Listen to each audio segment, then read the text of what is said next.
अस्सलामुअलैकुम students. Last lecture में हम पढ़ रहे थे economic order quantity. Economic order quantity को पढ़ने के बाद जो इससे नेक्स्ट चीज़ मुंसलिक है वो इन्वेंट्री लेवल्स। तो आप समझ ही गए होंगे कि आज जो चीज़ हम पढ़ने जा रहे हैं that is inventory levels. Inventory level को समझने से पहले दो चीज़ों का समझना इंतहाई लाजमी है। नंबर 1 पे जो चीज़ है उसको मैं यहाँ पे नाम दूंगा कंजम्पशन का, और नंबर 2 पे जो चीज़ है उसको मैं यहाँ पे नाम दूंगा लीड टाइम। ये दोनों चीज़ें चूँकि कसरत के साथ इस्तेमाल होनी है इस टॉपिक में, तो इस वजह से इनका जानना हमारे लिए इंतहाई ज़रूरी है। उसके बाद फिर इन्वेंट्री लेवल की तरफ आएंगे। तो कंजम्पशन से मुराद वो क्वांटिटी है जो हम इस्तेमाल करते हैं ऑन अ स्पेसिफिक डे। मखसूस दिन कह लें, वीक में भी हो सकती है, मंथ में भी हो सकती है, क्वार्टर में भी हो सकती है, लेकिन ज़्यादातर हमें वास्ता जो है वो डेज में पड़ेगा। तो इस वजह से डेफिनेशन में मैंने आपको बताया कि एक ख़ास दिन जो क्वांटिटी हम इस्तेमाल करते हैं उस क्वांटिटी को मैं यहाँ पे नाम दूंगा कंजम्पशन पर। इसके मैं सिंपल सी एग्जांपल यूँ दूंगा कि ये जो हफ्ता गुजर रहा है इसके पहले दिन हमने 100 यूनिट्स इस्तेमाल किए थे, यानी हफ्ते वाले दिन।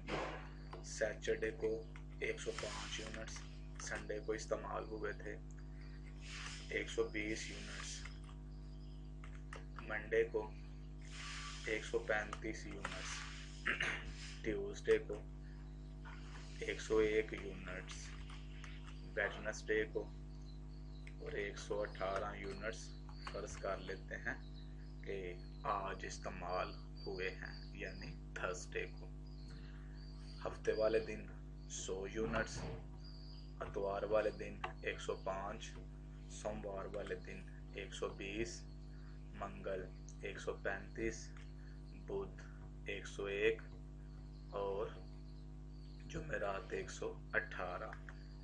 ये जो क्वांटिटी हमने मुख्तलिफ दिनों में इस्तेमाल की है, इस क्वांटिटी को मैं यहाँ पे नाम दूंगा कि ये हमारी कंजम्पशन है। कंजम्पशन को स्टूडेंट्स हम अपने सहूलत के लिए दो हिस्सों में तकसीम करेंगे। पहली किस्म की कंजम्पशन को मैं अपनी आसानी के लिए नाम दे देता हूँ मैक्सिमम कंजम्पशन का। मैक्सिमम कंजम्पशन नाम से ही आपको समझ जाना चाहिए कि ज़्यादा से ज़्यादा, मगर इससे ज़्यादा नहीं। तो मैक्सिमम कंजम्पशन से मुराद वो ज़्यादा से ज़्यादा क्वांटिटी है जो हम किसी दिन इस्तेमाल करते हैं, लेकिन ये बात याद रखिएगा कि इससे ज़्यादा क्वांटिटी हम किसी भी दिन इस्तेमाल नहीं कर सके, क्योंकि अगर इससे ज़्यादा इस्तेमाल हो गई है तो जाहिर सी बात है फिर ये मैक्सिमम क्वांटिटी नहीं हो सकती। तो ज़्यादा से ज़्यादा जो हमने इस्तेमाल की है और इससे ज़्यादा हम एक यूनिट भी इस्तेमाल नहीं कर पाए, तो हम इस क्वांटिटी को, इस कंजम्पशन को यहाँ पे नाम दे देंगे ये हमारी मैक्सिमम कंजम्पशन है। यानी हमने अपने पास रिकॉर्ड को, इसकी सिंपल सी एग्जांपल अब यूँ ले सकते हैं कि जब से हम प्रोडक्शन में इन्वॉल्व हुए थे उस दिन से लेके आज तक हमने ये चीज़ नोटिस की थी कि हम 135 यूनिट से ज़्यादा यूनिट्स इस्तेमाल नहीं कर सके। कई साल हो गए हैं हमें प्रोडक्शन करते हुए, और तमाम सालों का हमने रिकॉर्ड चेक किया था, तो हमें पता चला कि 135 यूनिट से ज़्यादा यूनिट्स हम इस्तेमाल नहीं कर सके। लिहाजा इन 135 यूनिट्स को हम यहाँ पे नाम दे देंगे कि ये हमारी क्या है, मैक्सिमम कंजम्पशन है, क्योंकि इससे ज़्यादा यूनिट्स इस्तेमाल हुए ही नहीं और ना ही हम इस्तेमाल कर सके हैं। कई फैक्टर इसके पीछे इन्वॉल्व हो सकते हैं। बहरहाल उन फैक्टर्स को यहाँ पे डिस्कस करना हमारा मसला नहीं है। तो क्लियर हो गया कि ज़्यादा से ज़्यादा जो क्वांटिटी इस्तेमाल हुई है दैट इज़ मैक्सिमम कंजम्पशन। उसके बाद दूसरी मिनिमम। अब मिनिमम क्या चीज़ है? कम से कम, मगर इससे कम नहीं। तो फिर आप कह सकते हैं कि कम से कम क्वांटिटी जो हमने किसी दिन इस्तेमाल की हुई है। लेकिन यहाँ भी ये बात ध्यान में रखिएगा कि इससे कम क्वांटिटी हम कभी भी इस्तेमाल नहीं कर सके। That is minimum consumption. मसलन हमने अपने पास्ट ट्रैक को ऑब्जर्व किया, पास्ट रिकॉर्ड देखा, तो हमें पता चला कि हमने कम से कम 100 यूनिट से ही इस्तेमाल किए थे। कभी भी हमारी कॉरपोरेट लाइफ में, प्रोडक्शन लाइफ में ऐसा दिन नहीं आया था, और ना ही उम्मीद है कभी आएगा जब हमने 100 से कम यूनिट्स इस्तेमाल किए हों। कम से कम 100 हुए थे, इससे ज़्यादा ही होते रहे हैं, और मैक्सिमम 135 यूनिट्स तक इस्तेमाल होते रहे हैं। लिहाजा इन 100 यूनिट्स को जो कम से कम इस्तेमाल हो सके हैं, हमने नाम देना है मिनिमम कंजम्पशन का। तो यहाँ से ये क्लियर हुआ कि सबसे ज़्यादा जो कंजम्पशन हुई है, मगर उससे ज़्यादा नहीं। सबसे कम जो कंजम्पशन इस्तेमाल हुई है, मगर उससे कम नहीं। एक को हमने नाम दे दिया मैक्सिमम कंजम्पशन का, और दूसरे को हमने नाम दे दिया मिनिमम कंजम्पशन का। इन दोनों की मदद से एक तीसरी कंजम्पशन भी निकाली जा सकती है, उसको हम नाम देते हैं एवरेज कंजम्पशन का। औसत, एवरेज आपको पता है, औसत। अब क्या करें, सम लेके दोनों का यानी मैक्सिमम और मिनिमम का, इसको 2 के साथ डिवाइड कर दें, तो उस कंजम्पशन को जो इन दोनों के मजमूए के हाफ के बराबर होगी, हमने यहाँ पे नाम दे देना है एवरेज कंजम्पशन का। तो ये चूंकि इनके मजमूए का, इनके सम का हाफ है, तो इसको निकालने का सिंपल सा तरीका है कि आप लोग क्या करें, सबसे पहले मैक्सिमम और मिनिमम को सम करके इसको 2 के साथ डिवाइड कर दें। जैसे ये आ जाएगा 235, इन दोनों को तकसीम कर दें 2 के साथ, तो ये हमारे पास आ जाएगा 117.5 यूनिट्स। ये जो 117.5 यूनिट है, इसको हम यहाँ पे नाम देंगे, ये हमारी औसत कंजम्पशन है। ये औसत क्वांटिटी है जो हमने इस्तेमाल की है। अभी जो औसत क्वांटिटी आई है, इसने क्या किया है, जो 2 एक्सट्रीम है, एक हाईएस्ट यहाँ पे कौन सी है 135, इसको इग्नोर कर दिया है, और लोएस्ट यहाँ पे क्या है 100, इसको भी इग्नोर करके तो हमें एक औसत वैल्यू बता दी है कि ऑन द एवरेज हम 117.5 यूनिट से इस्तेमाल करते हैं। इन 117.5 को हम यहाँ पे नाम देंगे एवरेज कंजम्पशन का। अब यहाँ पे मैं मजीद बताता चलूँ, ये तो मैंने लिखा है ना कंजम्पशन।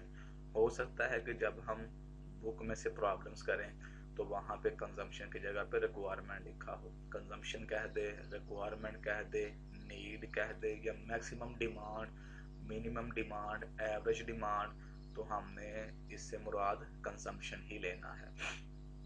अब ये कंजम्पशन के बारे में सीखने के बाद अब हम चलते हैं लीड टाइम की तरफ। लीड टाइम क्या है? लीड टाइम को डिफाइन करने से पहले मैं एग्जांपल देता हूँ। हमने क्या किया है, आपने सप्लायर को ऑर्डर प्लेस किया है 10 जनवरी को, ठीक होगी बात। अब हमारा जो सप्लायर है ना, वो बाहर दरवाजे में नहीं था खड़ा कि हमने इधर ऑर्डर दिया है और उधर उसने हमें सप्लाई दे दी है। जाहिर सी बात है, जब हम उसको ऑर्डर देंगे, अरेंजमेंट करेगा, अरेंजमेंट करने के बाद सप्लाई लोड करेगा कंटेनर वगैरह में, उसके बाद फिर हमें डिस्पैच करेगा, और कंटेनर को, लोडर को हमें डिलीवरी देने तक भी डेफिनेटली कुछ ना कुछ टाइम पीरियड चाहिए होगा। तो कंटेनर सप्लाई लेके फर्ज कर लेते हैं कि हमारे पास 25 जनवरी को पहुंचता है। अब स्टूडेंट देखें, ऑर्डर हमने किस तारीख को दिया था, 10 को। एग्जीक्यूट कब हुआ है, 25 को। 25 में से 10 माइनस कर दें तो बाकी बचते हैं 15 डेज। ये 15 डेज कौन से हैं जो हमें चाहिए हैं, किस मकसद के लिए, ऑर्डर देने के बाद इन्वेंट्री को सिक्योर करने के लिए, डिलीवरी लेने के लिए, या यूं कह लें कि सप्लाई को हमारे गोदाम तक, वेयर हाउस तक पहुंचने के लिए। 15 दिन चाहिए हैं। तो इन 15 दिनों को जो ऑर्डर देने के बाद हमें चाहिए ही चाहिए हैं इन्वेंट्री को सिक्योर करने के लिए, हमने यहाँ पे नाम देना है लीड टाइम का। तो लीड टाइम एक्चुअली क्या है, टाइम पीरियड है जो रिक्वायर्ड है ऑर्डर देने के बाद डिलीवरी सिक्योर करने के लिए। इस टाइम पीरियड को, और ये टाइम पीरियड यहाँ पे डेज में मैंने लिखा है ना, वीक्स में भी हो सकता है, मंथ में भी हो सकता है और क्वार्टर्स में भी हो सकता है, लेकिन ज़्यादातर हमें वास्ता जो है वो डेज से ही पड़ेगा। जैसे हमने कंजम्पशन को तकसीम किया था ना 2 हिस्सों में, बिल्कुल वैसे ही हम लीड टाइम को भी 2 हिस्सों में तकसीम करेंगे। सबसे पहली किस्म के लीड टाइम को मैं यहाँ पे नाम दूंगा मैक्सिमम का, और उसके बाद जो दूसरी किस्म है लीड टाइम की उसको मैं यहाँ पे नाम दूंगा मिनिमम का। मैक्सिमम के नाम से ही आप समझ चुके होंगे कि ज़्यादा से ज़्यादा जो हमें टाइम पीरियड चाहिए है इन्वेंट्री को ऑर्डर देने के बाद सिक्योर करने के लिए, ज़्यादा से ज़्यादा। लेकिन ये बात ज़हन में रखिएगा यहाँ भी कि इससे ज़्यादा टाइम हमें कभी भी नहीं लगा। मैक्सिमम लीड टाइम का नाम देंगे। मसलन जब से हमने प्रोडक्शन शुरू की हुई थी, ऑर्डर्स प्लेस कर रहे थे और हमारे ऑर्डर जो है ना वो हमारे सप्लायर एग्जीक्यूट कर रहे थे, हमने ये बात ऑब्जर्व की थी अपने रिकॉर्ड से कि हमें 20 दिन से ज़्यादा कभी भी नहीं लगा इन्वेंट्री को सिक्योर करने के लिए, डिलीवरी लेने के लिए अपने सप्लायर से ऑर्डर देने के बाद। लिहाजा ये जो 20 दिन सबसे ज़्यादा लगे हैं ना, इन 20 दिन को हमने यहाँ पे नाम देना है कि ये हमारा क्या है, मैक्सिमम लीड टाइम है। तो बात क्लियर हो गई कि ज़्यादा से ज़्यादा जो टाइम पीरियड हमें चाहिए है that is maximum lead time. और उसके बाद जो दूसरी किस्म है मिनिमम, कम से कम लेकिन इससे कम नहीं, जो कम से कम टाइम पीरियड लगा है इन्वेंट्री को सिक्योर करने के लिए ऑर्डर देने के बाद अपने सप्लायर को, हम मिनिमम लीड टाइम का नाम देंगे। मसलन हमने बारहा ऑब्जर्व किया था अपने रिकॉर्ड से, अपने पास्ट रिकॉर्ड से, कि हमें कभी भी 10 दिन से कम नहीं लगे अपने सप्लायर को ऑर्डर देने के बाद इन्वेंट्री सिक्योर करने के लिए। लिहाजा इन 10 दिनों को जो कम से कम लगे हैं लेकिन इससे कम नहीं, हम यहाँ पे नाम देंगे मिनिमम लीड टाइम का। तो मैक्सिमम ज़्यादा से ज़्यादा, सबसे ज़्यादा आप कह सकते हैं, मिनिमम सबसे कम, जो सबसे ज़्यादा है इससे ज़्यादा भी नहीं और जो मिनिमम है इससे कम भी नहीं। तो ये लीड टाइम कहलाएंगे मैक्सिमम और मिनिमम। इन दोनों की मदद से तीसरी किस्म भी निकाली जा सकती है जिसको हम नाम देंगे एवरेज लीड टाइम का। तो बात सीधी और साफ है कि जो मैक्सिमम है और मिनिमम है, इन दोनों को सम करके या इन दोनों के सम को 2 के साथ डिवाइड कर दें तो आपके पास क्या आ जाएगी, एवरेज लीड टाइम की वैल्यू आ जाएगी। तो एवरेज लीड टाइम सादा लफ्ज़ों में कह सकते हैं औसत टाइम जो हमें चाहिए होता है अपने सप्लायर से ऑर्डर देने के बाद इन्वेंट्री को सिक्योर करने के लिए, उस लीड टाइम को हम यहाँ पे नाम देंगे एवरेज लीड टाइम का। इसकी भी खूबी ये है कि ये क्या करता है, जो दोनों एक्सट्रीम है ना, हाईएस्ट और लोएस्ट, उन दोनों को इग्नोर करके तो हमें औसत टाइम बता देता है। जैसे 20 जमा 10, इनका सम आ जाएगा 30 और इसको 2 के साथ तकसीम कर दें तो औसत हमारे पास आ जाएगी 15। ये जो 15 आ रहा है ना, इसकी भी खूबी ये है कि इसने जो दोनों एक्सट्रीम है ना, एक हाईएस्ट यानी 20 और एक लोएस्ट मिनिमम 10, इन दोनों को इग्नोर करके हमें औसत देती है कि नॉर्मली ऑन द एवरेज हमें 15 दिन चाहिए होते हैं अपने सप्लायर से इन्वेंट्री को सिक्योर करने के लिए। अब ये चीज़ सीखने के बाद जिसमें कंजम्पशन थी, कंजम्पशन की हमने इकसाम देखी, लीड टाइम है और लीड टाइम की इकसाम देखी, अब हम बाकायदा आते हैं इन्वेंट्री लेवल्स की तरफ। इन्वेंट्री लेवल्स हैं क्या? तो 4 तरह के इन्वेंट्री लेवल्स जो है ना, वो स्टोर कीपर ने और मैनेजमेंट ने दोनों ने मिल के इस्टेब्लिश किए हुए हैं। यहाँ पे मैं बताता चलूँ, बेसिकली जब आप हाई स्टैंडर्ड्स की बुक पढ़ते हैं तो वहाँ पे आपको 3 ही नज़र आते हैं, लेकिन हमारी जो बुक्स हैं वहाँ पे चूँकि 4 मिलते हैं और 4 से रिलेटेड ही प्रॉब्लम्स होती हैं, तो इस वजह से हम 4 ही बताते हैं। तो 4 तरह के इन्वेंट्री लेवल्स जो है ना ये एस्टेब्लिश किए हुए हैं। ये जो इन्वेंट्री लेवल एस्टेब्लिश किए हुए हैं, ये जो कंजम्पशन है ना उसको मद्देनज़र रख के कंजम्पशन में भी मिनिमम और मैक्सिमम इन दोनों कंजम्पशंस को मद्देनज़र रखा गया है। और साथ आपका लीड टाइम जो है, लीड टाइम में मैक्सिमम और मिनिमम दोनों को मद्देनज़र रखा गया है। तो यूं कह लें कि हमारी जो कंजम्पशन है उसको और हमारा जो लीड टाइम है उसको मद्देनज़र रखने के बाद 4 तरह के जो इन्वेंट्री लेवल्स हैं वो मैनेजमेंट ने स्टोर कीपर्स के साथ मिलके एस्टेब्लिश किए हुए हैं। इन इन्वेंट्री लेवल्स को मेंटेन करने का बुनियादी मकसद अपने पास एक रीजनेबल क्वांटिटी जो है ना मटेरियल की वो मेंटेन करना है, ताकि जब भी हमें ज़रूरत पेश आए तो हमें इतनी क्वांटिटी मुयस्सर हो कि हम अपने जो नॉर्मल ऑपरेशंस हैं या इन केस कोई एमरजेंसी में हमें ऑपरेशन परफॉर्म करना पड़ जाता है तो उस ऑपरेशन को आसानी के साथ परफॉर्म कर सकें। इन 4 लेवल्स में जो सबसे पहला लेवल है उसको मैं यहाँ पे नाम दूंगा ऑर्डर लेवल का। यहाँ पे तो मैंने लिखा ना ऑर्डर लेवल, हो सकता है कि वो ऑर्डर लिमिट कह दे, ऑर्डर पॉइंट कह दे, री ऑर्डर पॉइंट कह दे, एक ही चीज़ है। तो ये हमारा पहला लेवल है जिसको मैं यहाँ पे नाम दे रहा हूँ ऑर्डर लेवल का। उसके बाद जो दूसरा लेवल है उसको मैं यहाँ पे नाम दूंगा मिनिमम लेवल का। मिनिमम लेवल भी वो कह सकता है, मिनिमम लिमिट भी वो कह सकता है, सेफ्टी स्टॉक भी इसको कहा जाता है बाज़ का।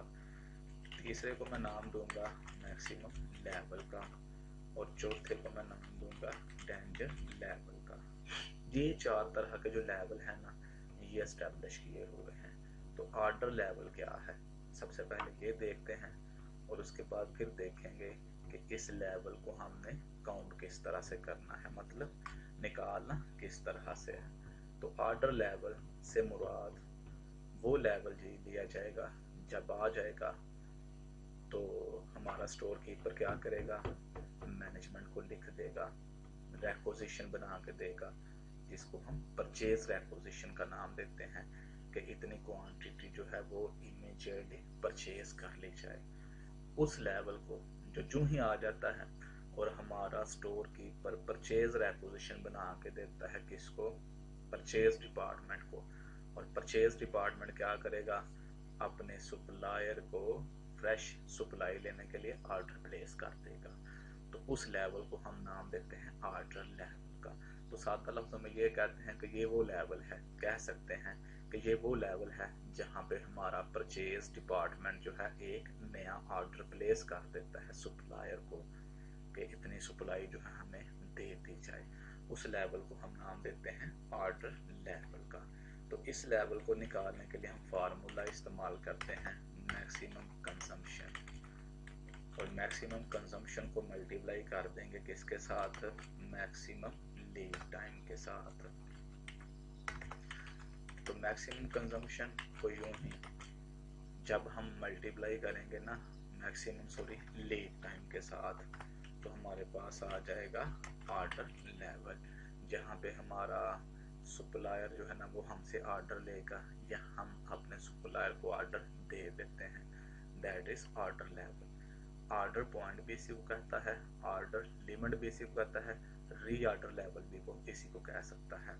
और अगर यहाँ पे हम अपने सप्लायर को ऑर्डर नहीं देंगे तो आगे आप खुद समझदार हैं मामला जो है ना वो हमारे पेचीदा हो सकते हैं, क्योंकि इन्वेंट्री आहिस्ता आहिस्ता ख़त्म होती चली जा रही है। इसका मतलब ये नहीं कि हम ऑर्डर नहीं देंगे तो हमारे ऑपरेशंस जो है ना वो ऑपरेशंस नॉर्मली चल रहे हैं, प्रोडक्शन हो रही है, चीज़ें बनती जा रही हैं, इन्वेंट्री जो रॉ मटेरियल की शक्ल में हमारे पास पड़ी हुई थी इस्तेमाल होती चली जा रही है, वो प्रोसेस सारे कंटिन्यूसली चल रहे हैं।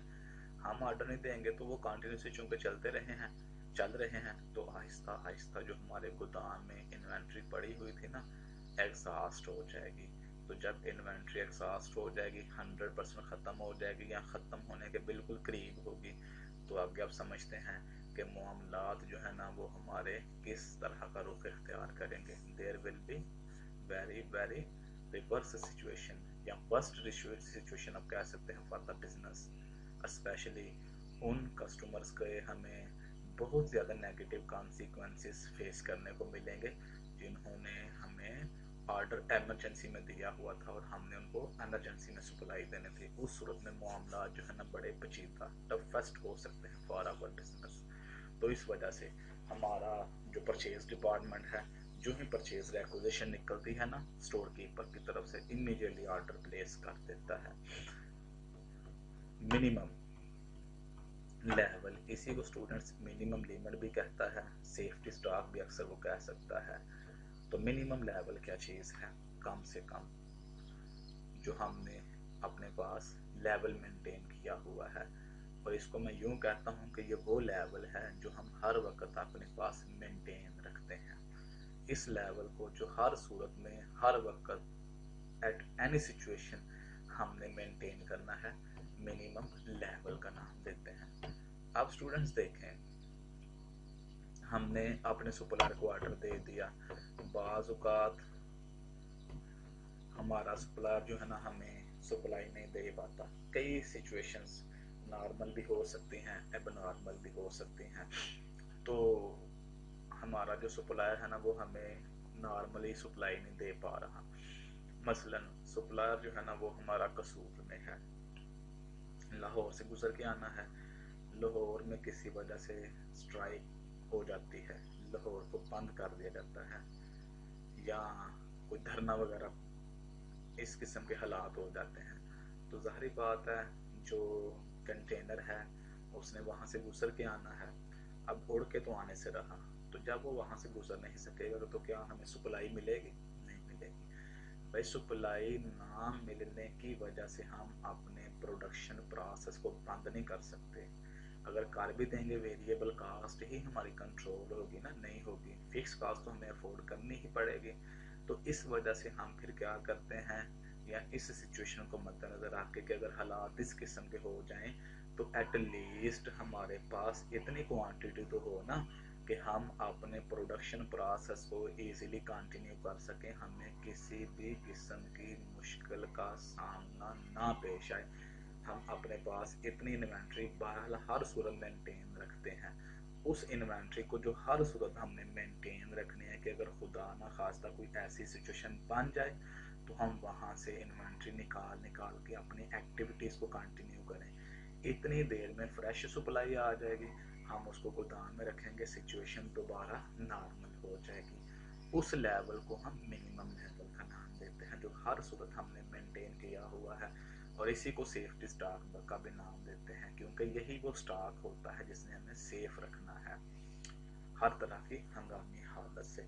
इसको निकालने के लिए हम लोग क्या करते हैं, जो ऑर्डर लेवल है, ठीक होगी बात, इसमें से माइनस कर देते हैं किसको, जो एवरेज कंजम्पशन है ना उसकी प्रोडक्ट को, और एवरेज कंजम्पशन भी किसके साथ, लीड टाइम के साथ, और लीड टाइम भी कौन सा है, एवरेज। तो इसको यूं भी कहा जा सकता है कि इसको निकालने के लिए हम फार्मूला इस्तेमाल करते हैं, order level minus average consumption ज़रब एवरेज लीड टाइम। तो जब भी ये हम फार्मूला इस्तेमाल करेंगे हमारे पास मिनिमम लेवल आ जाएगा। उसके बाद मैक्सिमम लेवल। मैक्सिमम लेवल क्या चीज़ है, ये वो लेवल है जिससे ज़्यादा इन्वेंट्री हम किसी सूरत भी अफोर्ड नहीं कर सकते। मैक्सिमम लेवल है, क्यों नहीं अफोर्ड कर सकते, क्योंकि भाई कास्ट बढ़ रही है, जिसको हमने कैरिंग कास्ट या होल्डिंग कास्ट या स्टोरेज कास्ट का भी नाम दिया था, वो हमें पड़ रही है। और ये जो चीज़ है ना जिसको मैं मैक्सिमम लेवल का नाम दे रहा हूँ, ये हमें बता रही होती है कि हमारा जो मार्केटिंग डिपार्टमेंट है ना वो इतना ज़्यादा एफिशिएंट नहीं है, नए नए ऑर्डर नहीं लेके आ रहा, ऑर्डर आ नहीं रहे, अलबत्ता रूटीन में हम इन्वेंट्री परचेज करते चले जा रहे हैं, जिसकी वजह से stock day by day increase ही हो रहा है। स्टॉक इंक्रीज होता चला जा रहा है, प्रोडक्शन हो नहीं रही। क्या करना चाहिए? ज़्यादा से ज़्यादा ऑर्डर्स लेने चाहिए, प्रोडक्शन जो है ना उसको कंटिन्यू करना चाहिए, ताकि इन्वेंट्री हमारे पास स्टॉक रूम में ना पड़ी रहे बल्कि इस्तेमाल हो। तो ऐसी सूरत हाल में हम अपने मार्केटिंग डिपार्टमेंट को खींचते हैं ताकि वो नए से नए ज़्यादा ऑर्डर लेके आए, ताकि प्रोडक्शन ज़्यादा से ज़्यादा हो और इन्वेंट्री जो है ना वो गोदामों में ही ना पड़ी रहे। तो ऑर्डर मैक्सिमम लेवल को निकालने के लिए हम फार्मूला इस्तेमाल करेंगे, order level minus minimum consumption, इसको मल्टीप्लाई कर देंगे मिनिमम लीड टाइम के साथ, मिनिमम लीड टाइम, और इसमें प्लस कर देंगे ई ओ क्यू को। तो इसका मतलब ये हुआ कि मैक्सिमम लेवल निकालने के लिए हम फार्मूला इस्तेमाल करेंगे order level minus minimum consumption ज़रब minimum lead time plus E O Q. उसके बाद नेक्स्ट जो लेवल हमने मेंटेन किया हुआ है दैट इज डेंजर लेवल। अब यहाँ पे मैं बताता चलूँ, इन्वेंट्री चूँकि इस्तेमाल हो रही है ना, इसलिए ये लेवल जो है ना ऊपर को नहीं बल्कि नीचे को है, क्योंकि इन्वेंट्री जब इस्तेमाल होगी तो आहिस्ता आहिस्ता ज़ीरो की तरफ जाएगी, ख़त्म होने की तरफ जाएगी, ना कि इनक्रीज होने की तरफ। ये नेक्स्ट लेवल है, लेकिन ये लेवल नीचे की तरफ है, किससे? मिनिमम लेवल से। मिनिमम लेवल मैंने बताया ना कि हमने कम से कम हर सूरत में इससे नीचे की तरफ जो नेक्स्ट लेवल है ना, उस लेवल को हम यहाँ पे नाम देते हैं डेंजर लेवल का। जब ये लेवल आ जाता है तो हम फिर क्या करते हैं, एमरजेंसी में सप्लायर को लोकेट करके ऑर्डर प्लेस करते हैं ताकि वो हमें हंगामी हालात में डिलीवरी दे सके। इस लेवल को, जिसको हमने हंगामी सूरत हाल में ऑर्डर देने के लिए इस्तेमाल करना है, डेंजर लेवल का नाम देते हैं। जैसे हॉस्पिटल में ऑपरेशन हो रहा होता है तो रेड लाइट नहीं जल जाती, जो हमें इशारा दे रही होती है कि मरीज बच भी सकता है और मर भी सकता है, तो कहते हैं खतरा है, खतरा है। तो बिल्कुल वैसे ही यहाँ भी समझें कि रेड लाइट जल जाती है, जो इस चीज़ का इशारा है कि इन्वेंट्री 100% एग्जॉस्ट होने के बिल्कुल करीब पहुँच चुकी है। नया ऑर्डर प्लेस कर दें और हंगामी यानी कम से कम टाइम पीरियड में जो सप्लायर हम आपको डिलीवरी दे सके ना, उसको ये ऑर्डर दें, क्योंकि हम इस सूरत हाल में नॉर्मली अपने सप्लायर से ऑर्डर लेना अफोर्ड नहीं कर सकते। तो इस वजह से ऐसे सप्लायर को जो कम से कम वक्त में हमें डिलीवरी दे सकता है, ऑर्डर प्लेस कर देते हैं। इस लेवल को निकालने के लिए हम फार्मूला इस्तेमाल करते हैं एवरेज कंजम्पशन, और इसको मल्टीप्लाई कर देते हैं किसके साथ? इमरजेंसी लीड टाइम के साथ। लेंगे जब भी हम एवरेज कंजम्पशन को इमरजेंसी लीड टाइम के साथ मल्टीप्लाई करेंगे, यही मैंने बताया ना, सबसे कम वक्त में हंगामी सूरत हाल में, तो उस कम से कम वक्त को या हंगामी वक्त को मैंने यहाँ पे नाम दे दिया है इमरजेंसी लीड टाइम का, के साथ मल्टीप्लाई कर देंगे तो डेंजर लेवल आ जाएगा। यहाँ तक स्टूडेंट्स देख लें, अगर कोई मसला है, बात क्लियर नहीं हो सकी तो फ़ौरन क्लियर कर लें। अब ये चीज़ सीखने के बाद, यानी ये चारों लेवल सीखने के बाद, एक और चीज़ मैं आपको बताता चलूँ। यहाँ पे देखें students, maximum consumption, lead time maximum, यहाँ पे देखें average consumption, lead time average, minimum consumption, और यहाँ पे स्टूडेंट देखें लीड टाइम भी मिनिमम। यानी जो सी कंजम्पशन होगी ना, जिस तरह की लीड टाइम भी उसके साथ वही आएगा। और बाज़ बार सिचुएशन यूँ बनेगी कि वो आपको एक ही लीड टाइम दे देता है। जब वो आपको एक ही लीड टाइम देगा तो ये बात से हमें बिठा लें, उसी एक को हम मिनिमम भी समझेंगे, उसी एक को मैक्सिमम भी समझेंगे, और उसी एक को एवरेज भी समझेंगे, लेकिन फार्मूले यही रखेंगे। अब मैं बाकायदा एक्सरसाइज आपको करवाता हूँ तो सारे के सारे मामला खुद क्लियर हो जाएंगे। एक्सरसाइज जो है ना इन्वेंट्री लेवल से मुतल्लिका, वो 254 नंबर पेज पे हैं। यहाँ पे ना मैं ये फार्मूले कॉपी कर लेता हूँ ताकि हमें दोबारा लिख के तो टाइम ना वेस्ट करना पड़े। दो को प्रॉब्लम्स मैं करवा देता हूँ। तो पेज नंबर है जी आपका 254, 254 नंबर पेज पे स्टूडेंट्स ये प्रॉब्लम्स हैं इन्वेंट्री लेवल्स की। तो यहाँ पे ना मैं आपको करवा देता हूँ प्रॉब्लम नंबर 2, 5.2 है, 2 मैं करवा देता हूँ, तीसरी, चौथी और पांचवी ये आप लोगों ने खुद कर लेनी है। बिल्कुल आसान, सादा और इंतहाई सिंपल सी प्रॉब्लम्स हैं। प्रॉब्लम नंबर 2 में वो क्या लिखता है, बल्कि 2 रहने दें, तीसरी मैं करवाता हूँ, दूसरी आप लोग खुद कर लेना, दूसरी, चौथी और पांचवी ये आप लोग खुद करना। तो कल 2 को प्रॉब्लम्स में और करवा दूंगा, तो ये हमारा चैप्टर जो है ना ख़त्म हो जाएगा। ये भी from the following information calculate order point, maximum limit, minimum limit और danger limit.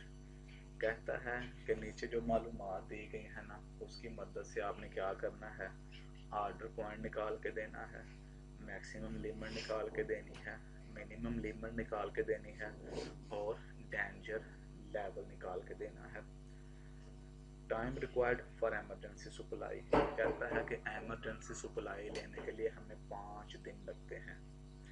Maximum daily requirement 1000 units हैं, ये ज़्यादा से ज़्यादा रिक्वायरमेंट है, ज़्यादा से ज़्यादा क्वांटिटी है जो हम इस्तेमाल करते हैं, मगर इससे ज़्यादा नहीं कर सके।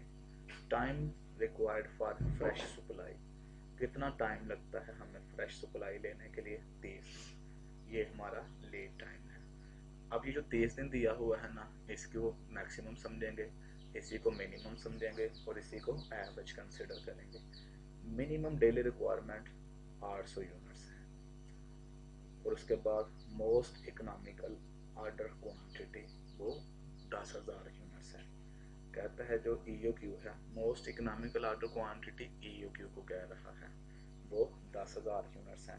तो ये 4 लेवल हमने निकाल के देने हैं। लेंगे स्टूडेंट्स, यहाँ पे मैं सबसे पहले दर्ज करता हूँ फार्मूले, वही कॉपी कर लेते हैं। लें जी, पेस्ट हो गए फार्मूले, कॉपी जो कि हमने ऑलरेडी किए हुए थे। पेस्ट करने के बाद अब यहाँ पे मैं आपको बताता चलूँ एक और चीज़, यहाँ पे तो उसने सीधी सीधी रिक्वायरमेंट दी है ना, बाज का तो वो क्या कहेगा जी मैक्सिमम लेवल पहले निकाल के दें, या ये भी हो सकता है जी मिनिमम लेवल, वो जो सा मर्जी लेवल पहले डिमांड करे। आपने कोशिश करनी है कि ऑर्डर लेवल हमेशा पहले ही निकालें, क्योंकि जब ऑर्डर लेवल पहले निकल आता है ना तो बाकी मामला जो है ना वो हमारे लिए काफ़ी हद तक आसान हो जाते हैं। तो ऑर्डर लेवल के लिए फार्मूला लिखा हुआ है मैक्सिमम कंजम्पशन ज़रा मैक्सिमम लीड टाइम। तो मैक्सिमम कंजम्पशन हमारी 1000 यूनिट्स है, इसको मल्टीप्लाई कर देते हैं लीड टाइम के साथ जो कि 30 दिन है। लें जी, इन दोनों को आपस में मल्टीप्लाई करें तो ये हमारे पास आ जाएगा 30,000 यूनिट्स। इसका मतलब ये हुआ कि जब स्टोर रूम में, गोदाम में 30,000 यूनिट्स रह जाएंगे या 30,000 यूनिट्स बच जाएंगे तो हमारा स्टोर कीपर परचेज एक्विजिशन लिखेगा, परचेज डिपार्टमेंट को देगा और परचेज डिपार्टमेंट जो है वो आगे नया ऑर्डर प्लेस करते हैं। लें जी, ये हमारा ऑर्डर लेवल मुकम्मल। आगे मिनिमम लेवल, देखें जिस तरतीब के साथ लिखा हुआ ना उसी तरतीब के साथ मैं इसको सॉल्व कर रहा हूँ। ऑर्डर लेवल अभी अभी मैंने निकाला है, ऑर्डर लेवल लें जी, कितना आया है 30,000, ये जी ऑर्डर लेवल की जगह पे 30,000 minus average consumption. Average consumption जो है ना वो हमें निकालनी पड़ेगी, 1000 ये हमारी मैक्सिमम है, जमा 800 ये हमारी मिनिमम है, इन दोनों को जमा करके 2 के साथ तकसीम कर देंगे, एवरेज कंजम्पशन आ जाएगी और एवरेज कंजम्पशन को मल्टीप्लाई कर देंगे एवरेज लीड टाइम के साथ। तो यहाँ पे लीड टाइम 30 दिन दिया हुआ है, चूंकि एक है तो मैंने आपको पहले ही बता दिया था, इसी एक को मैक्सिमम भी समझेंगे, मिनिमम भी समझेंगे और एवरेज भी, लेकिन फार्मूला यही रहेगा, फार्मूले में हमने किसी किस्म की चेंज नहीं लेके आनी। 30,000 ठीक हो गया, माइनस 1,000 और 800 पहले जमा होगा तो यह आएगा 1800, इसका बटा 2, ठीक है। इसको आगे मल्टीप्लाई कर देते हैं 30 के साथ। आगे चलते हैं जी, दोबारा बराबर डाल के 30,000, ठीक हो गया। ये हमारे पास आ जाएगा 900 और इसको मल्टीप्लाई कर देंगे 30 के साथ। आगे देखते हैं क्या बनता है। 30,000 माइनस 30 को 900 के साथ मल्टीप्लाई कर दें तो ये आई थिंक आएगा 27,000। लें जी, फ़र्क ले लें दोनों का तो हमारे पास बचेंगे 3,000 यूनिट्स। इसका मतलब ये हुआ कि 3,000 यूनिट्स जो है ना, ये हमारा सेफ्टी स्टॉक है जो हमने हर सूरत अपने पास मेंटेन करना है। तो हमारा मिनिमम लेवल, या जिसको मैंने बताया सेफ्टी स्टॉक भी हम कहते हैं, 3,000 पीसेस पे मुश्तमिल है। इस पॉइंट में से अगर किसी स्टूडेंट को बात क्लियर नहीं हो सकी तो फ़ौरन क्लियर कर लें। आगे मैक्सिमम लेवल फार्मूला लिखा हुआ है, वैल्यूज पुट कर देते हैं। लें जी, ऑर्डर लेवल वो मैंने निकाला हुआ है पहली रिक्वायरमेंट में 30,000 आया है, ठीक होगी बात। Minus minimum consumption, minimum consumption जो है वो हमारी 800 है। इसको मल्टीप्लाई कर देंगे मिनिमम लीड टाइम, वो 30 ही है, इसी को हमने मिनिमम कंसिडर करना है।